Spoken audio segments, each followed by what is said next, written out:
Hello, everyone. I am, of course, Christine Gritmon, and this is Let's Talk About Brand.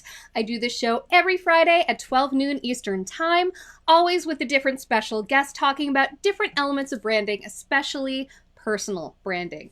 And this week is a very special week for two reasons. One of them is, I'll be honest with you, I'm not doing this on Friday. I am actually pre-recording this on Thursday and broadcasting it as though live at our usual time on Friday, which means I'm live in the comments, you guys. So definitely let's have some conversations there. The reason I am not live is because I really wanted this guest to come on, and this was the way that we could make it work for both of our schedules. So I'm so excited today to bring you the wisdom of Mr. Mark Schaefer. Mark is a thought leader, a writer, a speaker, but ultimately he is a teacher. He is all about distilling the essence of things so that they are understandable, so that they are clear, so that we can all action those wonderful insights. He is the writer of many books, including two that I quote all the time. Known, which is kind of the topic of, oh, I have it on Mirror. Oh, well, you can tell what it says. Known. And Marketing Rebellion, which was the topic of his fabulous social media marketing world keynote in 2019. He has a new book, The Cumulative Advantage, and we're going to be talking today about being known, because ultimately a lot of his work really focuses in on the essence of what it is to be a marketing presence and how that needs to shift. So without any further ado, I'm going to bring Mark on. Here we go. Hey, Mark. So good to have you on. Thank you so much for doing this. I'm glad we could work it out.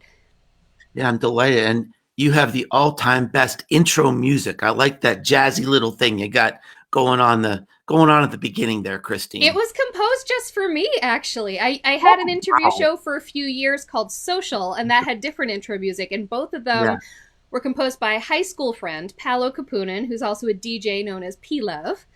And I said, give me something that marries the old school with a little bit of like newness. Yeah, little old school jazzy hip hoppy vibe in there. I like it very much. Thank you. It's very on brand. So I warned you as we were chatting before the show that I actually found something in your newsletter this very morning, your Grow emails. And you mentioned bold.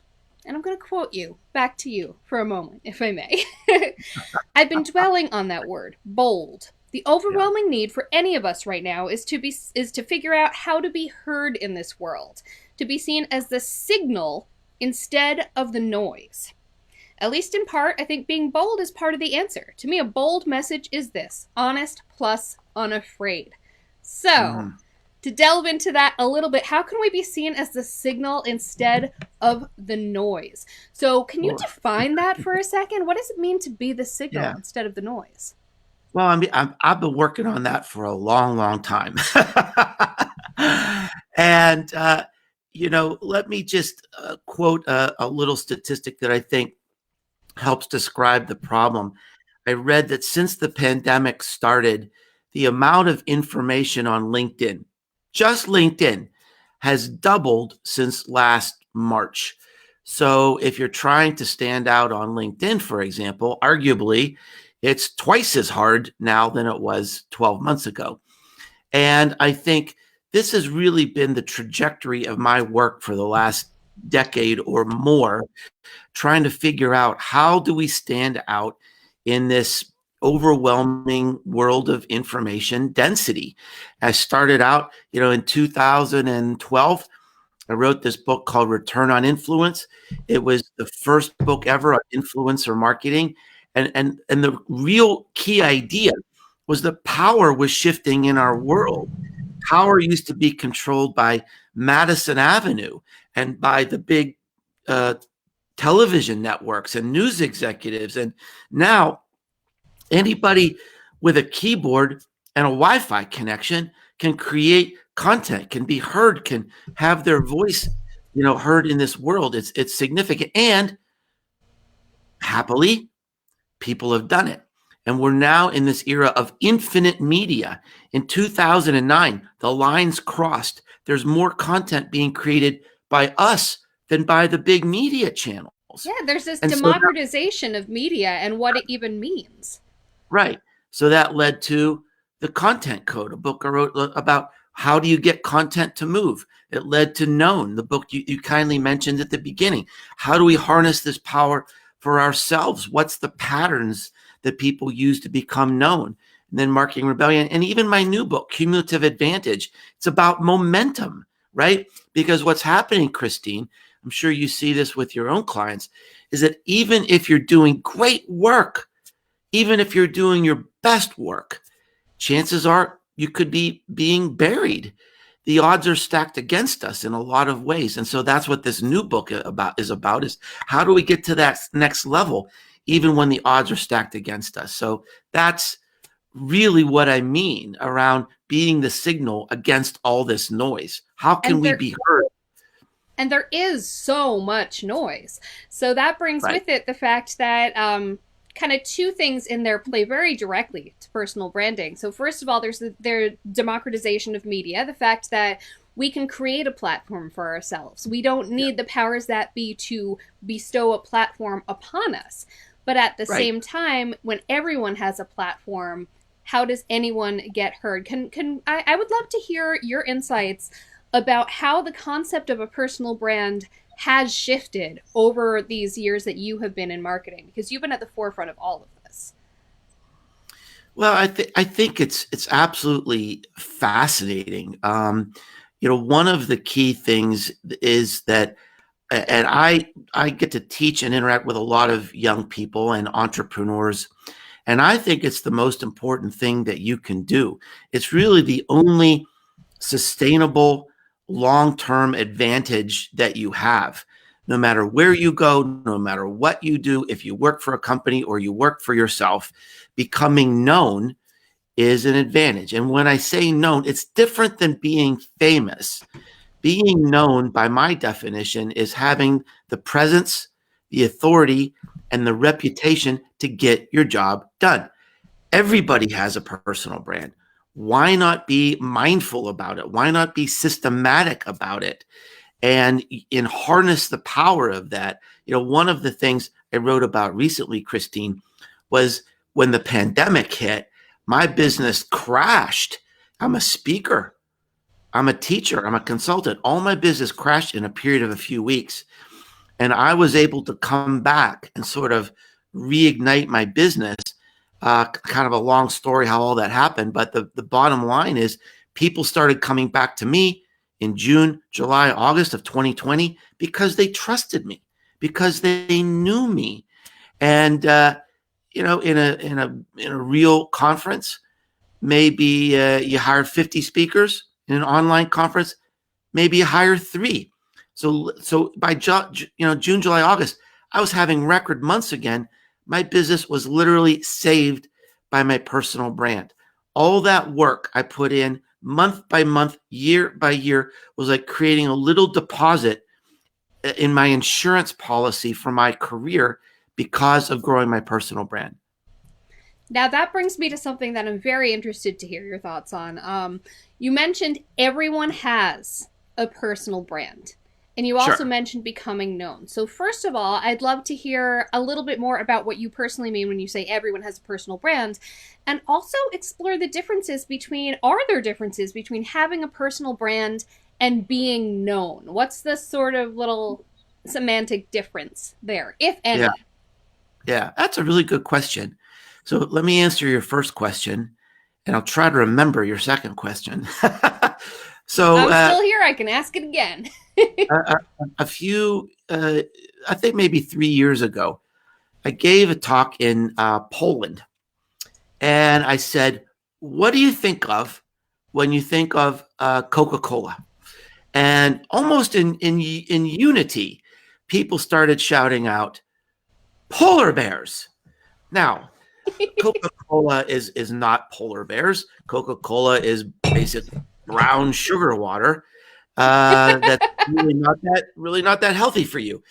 But the emotional connection that people relate to Coca-Cola is this warm and sort of whimsical and competent polar bear figure. Same with Geico, right? I mean, Geico is not a gecko. Geico is a bunch of accountants sitting in cubicles, but the gecko is warm and sort of charming, and that's what they want to establish for their brand. And so, great branding is creating an emotional connection between what you do and your audience or your customers or your potential customers. And that is an accumulation of everything you do, everything you say, and also everything you don't do and everything you don't say. It all accumulates in people's minds. And so for people listening today, if you ask your friends, what do you think of when you think of me, they might say, oh, you're punctual, or you're generous, or you're helpful, or you're funny, or you're creative. That's part of your personal brand. And so now that we have this amazing opportunity with social media, we can sort of amplify our best selves, and and connect with people in a very deep and meaningful way that can have long lasting benefits, that can help people want to connect with us and help us and hire us and buy our books and buy our courses, or raise money for our charity, or invite us to be a speaker, or invite us to talk at their university class. Those are all sort of the benefits that can happen if you have a powerful and meaningful personal brand. And I've already forgotten your second question. It's fine. Over the past 30 something years that Yeah, you've been in this field, personal branding, I'm sure there's some core elements that have, of course, yeah, stayed the same, but yeah, certainly elements have shifted. Especially, I noticed your point about what you don't do yeah. also speaks volumes. And nowadays, with all of this information coming at us all the time, if you're not part of that information coming at people, it's a big miss. So I'd love to hear the ways in which the importance of the personal brand and the expression of the personal brand. What are some of the most notable shifts that you've witnessed and experienced in your career? Well, I mean, obviously, the most exciting and historically important thing is that influence has been democratized. It's not the rulers. We don't have to jump through hoops to become known and make a dent in the world. I mean, think about me early in my career. How would I become known? There was no internet. If I was to become known, that's really someone else's decision, a media company, or an editor someplace. And today we don't have to wait to be chosen by someone else to make a dent in the world and have a voice. We can choose ourselves. So that's significant. I think another big change is just the variety in the ways that we can express ourselves. It's really everything from creating a very cerebral and technical blog to dancing and singing on TikTok and everything in between. So really, there are ways to express every kind of love, every kind of joy, every sort of personality, and have the kind of impact that you would like. I guess the final point I'll make, and this has been on my mind a lot. I recently did some experiments in influencer marketing, and one of the things I noted is that the emphasis in this new generation, let's say the TikTok generation, and I am generalizing here. I know there's exceptions to everything, But but demographically, approximately younger demographically, millennials and Gen yeah, Z. yeah. I mean, basically in general, the emphasis on TikTok is really on celebrity instead of authority, right? When you when let's think about when influencer marketing started. When I first started writing about this in 2010, 2011, it was about building authority. It was about becoming known for something that you are passionate about, something you are good at, and then brands would align with you because you love fashion, or you love cosmetics, or you love sports, or you love art, whatever it might be. For me, I worked with Dell. I worked with Microsoft because I love tech and the intersection of technology and humanity. But the emphasis today, let's face it, really in this TikTok generation is on being a celebrity. That's a lot. It's no less useful. It's no less valid, but it is sort of reinventing what we're thinking about with influencer marketing. The reason you connect with an authority is a lot different than the reason you'd connect with a celebrity. And the new emphasis in this new generation is definitely on performance and celebrity. And so there's pluses and minuses with that, but it is what it is. And that kind of brings me back to what I was wanting to dig into a little before, which is there's being known and there's having a personal brand. And they're not always interchangeable terms. How would you sort of define the difference, or would you? I really appreciate that question. I've never been asked that question before. So I guess this would be the difference, is that everyone has a personal brand by default. So if you're just active in your community, in your neighborhood, in your church, on the PTA, whatever you choose to do, you have a personal brand. And that's by default. I think the process I have in my book, Known, is really more systematic and mindful. And it starts with, what do you want to be known for? And then let's create a plan that sort of engineers that in a better way. So maybe engineer is too harsh of a word. Plan might be a better word. Let's plan it out. Let's be systematic. Let's be mindful and methodical about what are we doing here. And so I think maybe that would be the nuance point. A personal brand, anybody can have a personal brand, but not everybody can be known or chooses to be known. And to your point about how in the TikTok generation it is a little bit more performative, I feel like a Yeah. lot of people are being more reactive than proactive in that regard. They're sort of taking what catches on, what hits, and going with it, as opposed to being strategic and to quote Simon Sinek, starting with why. Yeah.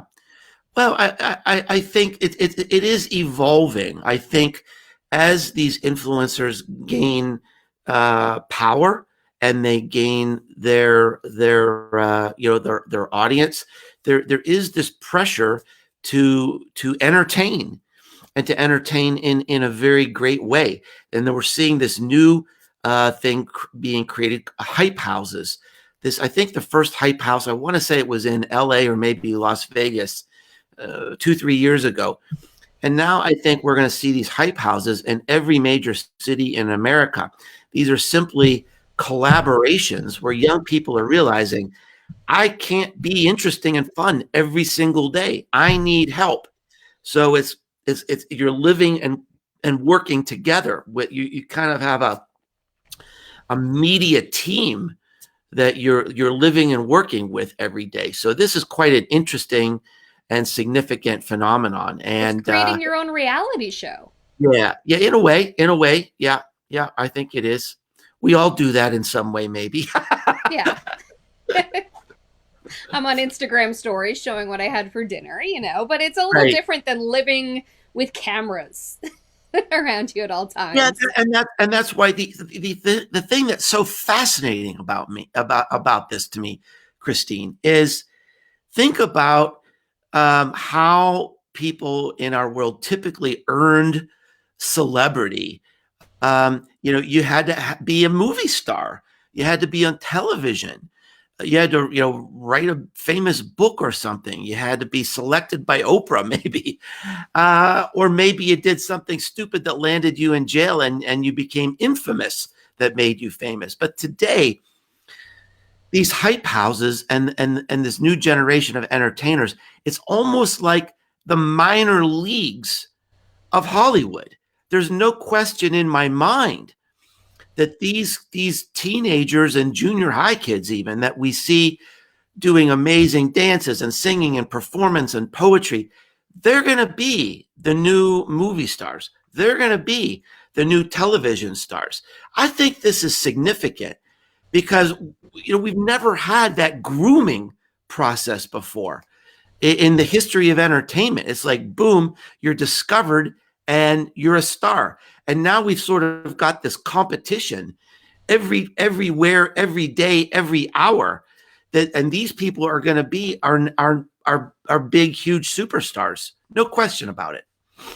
So the line is getting a little bit blurred between entertainment and information and, professional status. Mm. So bringing it back down to things like consultants, things like thought leaders, Yeah. maybe marketers, maybe other type of professional professions, not entertainment. There Yeah. is that element of entertainment that seems almost required now at this point. If you were starting your career now, so Yeah. let's say you're a 20 something in Mm. 2021. Yeah. How do you think you would start going about building your influence and building becoming known? Because I imagine it would be a little bit different than 30 years ago. Oh, for sure. Well, first of all, I want to say that I don't really think it's blurred. I think there is confusion. There really are three different types of influencer, and there really probably always have been. Number one is the celebrity. Okay, so all the way back to Charlie Chaplin, people hired Charlie Chaplin for their ads. Now, with the internet, we created this phenomenon of content creators like me and like you. The only reason we're known in a widespread way is because of the content we create, and this is glorious and amazing. And then, sort of, the next level is what I would call, advocates. Some people call them micro influencers or nano influencers. And these people who just like to share what they love for the joy of it. They love Nike shoes. They love Brad Pitt movies. They love whatever they love. They can't get enough of it. And people trust them. And so they're very influential in their own way to a smaller audience. So the part that's really fracturing now is content creation, right? So now we're fracturing. People are becoming known for their content, but they're going the celebrity route or they're going the authority route. Now, the first thing I'd say, to answer your question, to talk to young people today is, it would be what I would tell any young person. It would be what I would tell my own children. And that is, go for it. Just go for it. Do whatever you love. Do whatever brings you joy. And don't have a plan B. Just give it everything you've got and don't look back. Leave nothing on the table and have no regrets. Now, if you're going the celebrity route, I actually think that's difficult. I saw this statistic, Christine, that 75% of the teenagers in the UK, their life goal is to be, an influencer, aka an entertainer.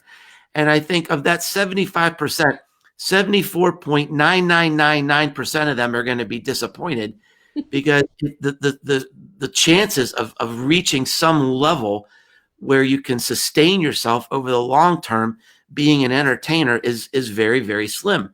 But But there's so much out there. How do you stand say out? go Yeah. for it. I'd say just 100% follow your heart. But the other thing I'd also have people think about is going this other route, right? The That I talked authority about route. I in really want to known hear about that.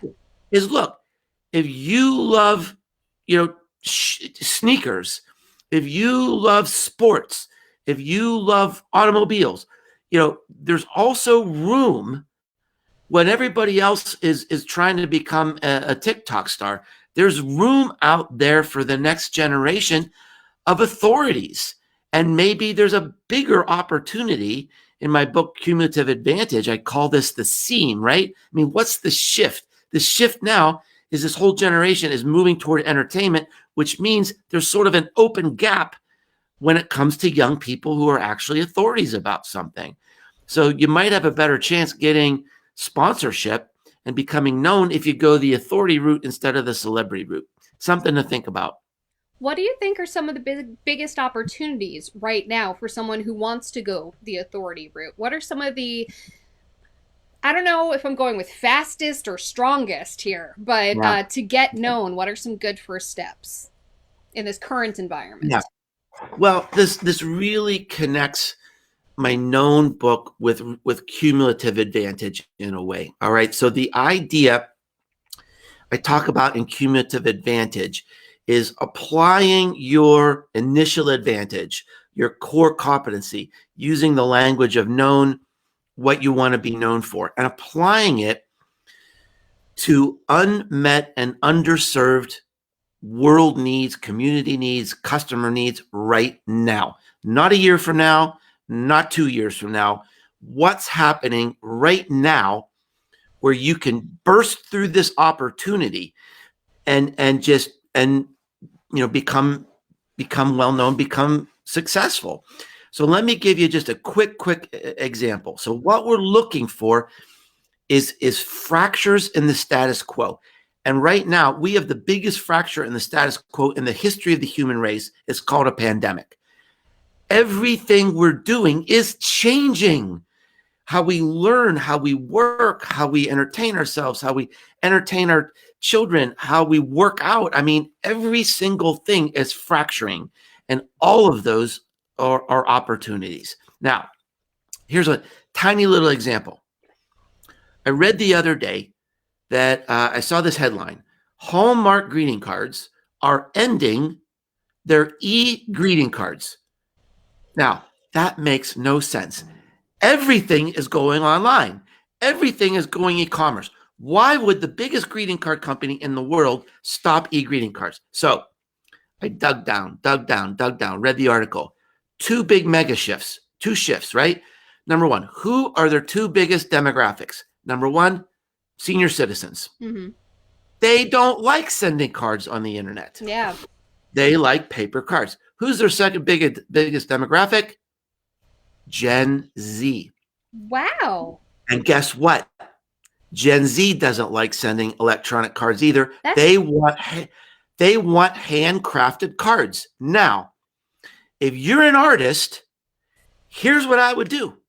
I'd create a TikTok channel about handcrafting greeting cards, right? Because oh my gosh, there's this shift. There's something is changing, and I'm an artist, and I love greeting. Now, I'm not me. I'm making this up now, right? I am not going to create handcrafted greeting cards, and I'm not going to become a TikTok star. But this is an opportunity for somebody, right? And this is what I mean, that these shifts, these fractures are occurring every minute of the day. We just have to be aware of all these seams that are opening, seams of opportunity, and then think, how does this apply to me? Does it apply to me? If it really applies to me, go for it. Just burst through that seam. Follow your curiosity, follow your heart, burst through that seam with all your might, all your power, and see what happens. Could be huge. And you bring up a really good point also, which is that I don't think people necessarily, unless they looked into it, would realize that Generation Z is eschewing e-cards in favor of handcrafted, something you can physically hold. That's another good point, which is don't assume that what your generation is doing is what everyone's doing. Right. And, I've been reading a lot about Gen Z trends, and it's, it's amazing. Here's another amazing trend. I was reading today how the new fashion statement is that Gen Z is dressing like their grandparents. I just read that article. Right? Also, there's this whole stereotype where Gen Z is wearing mom jeans, which is also very interesting. Right. So boom. So what's the scene? Thrift stores, whatever, Salvation Army stores, wherever you can find. I don't know if that's the right thing. It might not be, Goodwill. Mm-hmm. It's wherever. So it's like this like kind of uber weird nostalgia thing, right? So it's an opportunity. Yeah. It might not. And here's the other key, Christine. When I was a young guy, grew up in business, strategy was about a 250-page document and a 5-year plan. Those days are over. Strategy today is bursting through a seam that's happening right now. And let me give you a quick personal example. So I mentioned that when the pandemic hit, my business crashed. All right. And I had to sort of like say, okay, what am I known for? And how does that apply to the seam that's being created by the pandemic right now? Here is what I'm good at. I'm a teacher. I can explain difficult, confusing things in simple ways. But what I realized, the world needed me to teach something different now. I stopped creating content, marketing content. Stopped. Everything I had lined up on my blog stopped. And I realized people need me to teach them right now about how to deal with anxiety and disorientation and the uncertainty that we don't know when this thing is going to end. The traffic to my blog doubled. I took this most popular content, wrapped it into an ebook called Fight to the Other Side. Gave it away, didn't even ask for an email address. The last page of the book said, if you love this ebook, you're going to love my talk. It's made especially for you. If your Zoom meetings in your company are boring, I've got a low-cost talk, 15 minutes, 30 minutes. I will come in and energize your crew, inspire your crew, and boom, right? I hit a new seam. Now, doing this special little pandemic talk, it's not going to last forever. It's probably over now. But it saved my business for 6 to 9 months. That's exactly what I'm talking about. You see an opening, you apply your advantage, your initial advantage, what you're known for, and you boom, you burst through it. Maybe it worked, maybe it didn't work. In this case, it worked. But the risk is very, very low to at least try and apply what you're doing to these seams that are opening all the time. You just have to look at the world in a new way. You have to be aware of this pattern of momentum that repeats itself over and over and over. And that's what the Cumulative Advantage book is about. And once you start seeing this pattern, you'll never see the world the same way again. And I think it will change really how you connect to the world with your business. Love that. And that goes so perfectly with your previous messages of being bold and going for it. If you see something, Go go for for it. it. If it doesn't work, go for something else. Keep your eyes open. Right, right. Love Keep your it. eyes open. Keep moving. So I have a couple questions actually. I have a Twitter chat on Tuesdays, chat about brand, and I invited people to ask some questions. So I'm going Oh, to bring up their wow, questions awesome. now. Yeah. Jeremy and Abby would love to know what made you write your first book? Yeah. Well, my very first book was called the Tao of Twitter, or the Chinese pronunciation is actually Tao of Twitter. And the reason I What year wrote was it, that? 2010. Mm-hmm. So the reason I wrote it is because I saw an opening. All the social media was red hot. Everybody was trying to figure out Twitter. I hated Twitter when I started it. I just didn't. I thought it was ridiculous. I thought it was just this confusing wall of noise. And then I had some experiences on Twitter that made me realize this is like human connection, global human connection in startling new ways. And the books about Twitter that were out at the time were all like mechanical and technical. Here's how you do it. Here's how you do hashtags. But nobody was talking about the human side of Twitter, that Twitter is the most human social platform. So I had this little idea for a book. The publishers, I was being courted by McGraw-Hill. They wanted me to write a book. They said, you've got to write a 240-page book. Because we could charge a lot more money for it. I said, I'm not going to write a 240-page book about Twitter. I want to write a tiny little book that someone could read on a hour and a half plane flight and understand Twitter and go for it. So I ended up self-publishing. The book became a hit, sold like 6,000 copies in a couple months. And so that was another example, Christine, of me bursting through a seam, right? I thought there was an opportunity. I went for it. It was a huge success. Then McGraw-Hill came back and said, yeah, You were right. We were wrong. We want to buy the rights to that book. Then I wrote Return on Influence through McGraw-Hill. That was, a traditional published book with all the big, PR and everything that goes with that. So it was basically, I wrote the book because I was interested in it. That's why I write all my books, because I was solving a problem that needed to be solved, and I thought I had a unique way to solve it. And that's why I write my books, any of my books. But And thanks for the great question. that actually brings us to a related question. Your book, Return on Influence, is touted as Yeah. the first book on influencer Yeah. marketing. I see it as 2012. Is that right? Yeah. Came out in Yeah, so 2012. like Published. Instagram was fairly new. All of this was fairly new as an emerging Yeah. legitimate industry, even though, of course, influence has been around forever. So, Yeah. For hundreds Nicole of years. is curious as to what shifts you see happening in the influencer marketing space. Well, I mean, we already talked about the big one, and I think that's this real emphasis on entertainment and celebrity instead of authority. I would see it's, I think that's the biggest one. I think the other mega trend is that brands today are putting a lot more emphasis on micro influencers instead of these relationships with famous content creators, who have big audiences. And the main reason is let's say you've invented a really cool earth-friendly detergent, and you're a startup company and you need to create vast awareness fast. And you don't have time to build your brand, and you don't have time to build an audience through your content. And a legitimate, powerful strategy is to connect with influencers, basically to borrow the trust they've established with their audience.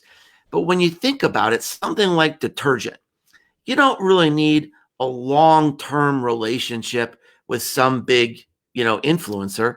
You just need to come alongside somebody who's interested in cleaning and clean clothes, and just let them use the detergent. You just come alongside them for a very short period of time, and then you go away, and then you move on to some others, and maybe you come back to them in a year or so. Or maybe you discover someone who's really into cleaning, and they do want to have a long-term relationship with you. But I think generally speaking, the risk is lower, the cost is lower, and I think it just makes sense to work with micro influencers. I think there's also a lot of money being poured into like figuring out measurement right now. That's still a big gap. And it's very important because there's so much gaming going on. There's so much cheating going on as especially these young influencers, they're striving to make it to the big time. It's putting a lot of pressure on them, and they're buying followers, they're buying comments, they're buying likes. They're working with these engagement pods, which are very hard to detect, and they're very unethical. And so it's sort of at a crossroads, but it's not going to go away. I mean, influence marketing is just beginning. So we'll sort those things out. I mean, it'll sort out. That reminds me actually of something that you said in your Social Media Marketing World 19 keynote, which is so much of it that stuck with me was about how consumer trust has shifted so dramatically over the years. It used to be a brand said they were the best, and you're like, okay. And now a brand tells you they're the best, and consumers are a lot more suspicious. And I feel like that's happening to influencers as well. I feel like if you're too obviously an influencer, you kind of lose your credibility. What do you think is part of the key towards retaining credibility as an influencer today? Yeah, funny enough, this actually, I think, is dependent on the demographic. I think Gen Z are much more tolerant of sponsorship and overt selling, because basically that's what they want to do someday. And they see, hey, that's cool. My favorite YouTube star has a contract with, American Eagle or something. So I think older people might be a lot more suspicious and a lot more maybe easy to weary of these things. So I think it sort of fractures along demographic lines, but I think there's always a limit, and there's only there's only so many ads you can do. There's only so many products you can sponsor, and then you cross that line and you start losing your audience. So eventually, the most successful influencers, wherever they are and whoever they do, are going to have some business savvy to figure out, how do I do this in a smart way? I cannot ever cross the line where I breach the trust of my audience. Can't do it. For me, the line is this: I never take ads on my blog, or I never have backlinks. I never have sponsored posts, because I want people to know, if I'm creating content on my blog, it's me. There's no one paying me. I'm not, sponsoring anything. You're getting me. I've turned down thousands of dollars in opportunity, but for me, the trust is the most important thing. I think that definitely comes through in your work. It's clear that, to your point about your books, you write about what you're fascinated by. You write about what you're interested in, and you write about what you see a need for out there, where people aren't necessarily addressing it in the way that you see it being addressed. So my second to last question for you is, you may not be able to talk about it right now, but to your point about you write about what you're fascinated by, what do you see possibly coming out next in terms of what you're sufficiently fascinated by to come out with a book or set of talks or something? Well, It could be vague. I don't know. I mean, it's I'm fascinated by so many things. We're in a period right now, Christine, where in the next 2 years, we will not even recognize what marketing looks like. There's going to be so much changing. It's just changing under our feet. And I started to talk about these things in the Marketing Rebellion book. The Marketing Rebellion book is sort of it's a wake-up call to say, look, if you're still thinking about marketing like this, you're going to be left behind. Marketing today requires an entirely new mindset. And we're just seeing the beginning of it right now. So that's what I mean. I'm absolutely fascinated by that. I'm fascinated by what I call, we are entering the era of unintended consequences, because we don't know what the post-pandemic world is going to look like. We cannot even guess. And I'll just say this: everything that happened during the pandemic, we guessed wrong. We guessed wrong. Who could have predicted we would have a building boom and that the price of lumber would skyrocket? Who would have guessed that there's a shortage of Clearasil because people are wearing masks and their faces are breaking? I hadn't even thought of that. That's so true. Home Depot started closing stores. They were laying off employees and drawing down. They guessed completely wrong. And you know what? We're going to guess completely wrong about coming out of this thing too, because we cannot even imagine what's going to happen next. And this is a time for marketers to be humble, to listen. We talked about this important idea of these fractures, these seams. We are entering a period of unprecedented business opportunity, startup opportunity, personal branding opportunity. We just have to be patient. We have to be humble. We have to listen, and it'll be there. So, I mean, there's so much that I'm interested in. It's really hard to pick, what to focus on next, to be honest with you. But I'm kind of a generalist. I'll probably stay a generalist. Well, hopefully I'll see you next year in San Diego, and I can Yeah, ask that you in would be nice. person. That would be nice. Yeah. Yes.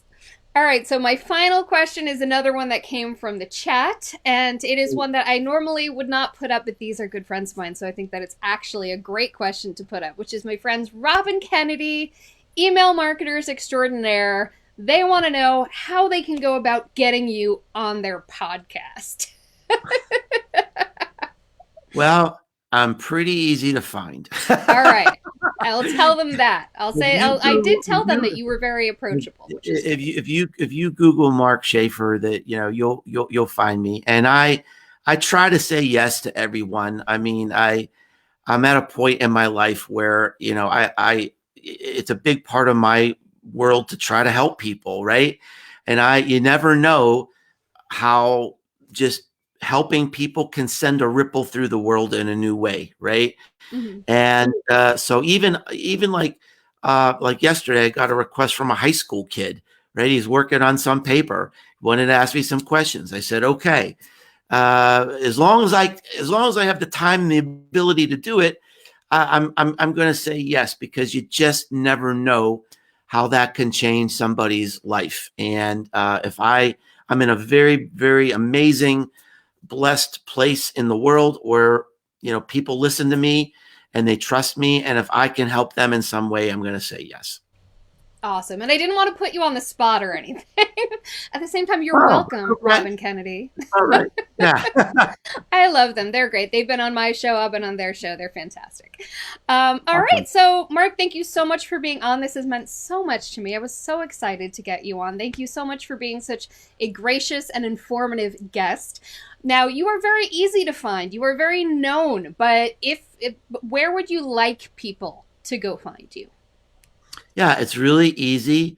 You can find me at Businesses Grow. So it's plural, Businesses Grow. And, I've got a blog that people love. I've got a podcast that's one of the top business podcasts on iTunes. I've been doing that for 9 years with Brooke Sellis. And my books are there, all my social media connections. So you can pretty much find everything about me at Businesses Grow. Yep, that first of all, I want to tell people my inbox is very packed, as I imagine most people's are, but yours are among the emails that I actually do make sure to read. They're digestible. They make it clear what I'm getting out of it, what the point is of reading your words, and I always find an insight in there that I Thank like, and I you. reply to you sometimes too because I'm like, here's Yeah. some Yes, thoughts. you do. And I appreciate it. I And you appreciate mentioned it. the wonderful Brooke Sellis. Brooke Sellis is how we got in touch. So thank you so much, Brooke. You're awesome. And thank you so much, Mark. You are awesome too. Thank you so much for being on today. Thank Um, you. and I want to remind everybody that I do this show every single Friday at 12 noon Eastern Time. It is usually live, so definitely come back. Mark your calendar every Friday, 12 noon Eastern. But I also have a Twitter chat on Tuesdays at 12 noon Eastern. So next week's the Twitter chat does not have a guest, but it is on the same topic as the Friday show. So Tuesday's Twitter chat is going to be about branding with video and audio content. And next Friday, we're going to be talking about that with the fabulous Ms. Angie Legg.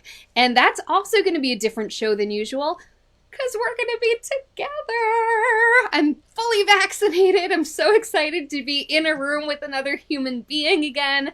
So that's going to be a very special show as well. So I hope you join us for that. Thanks. Bye.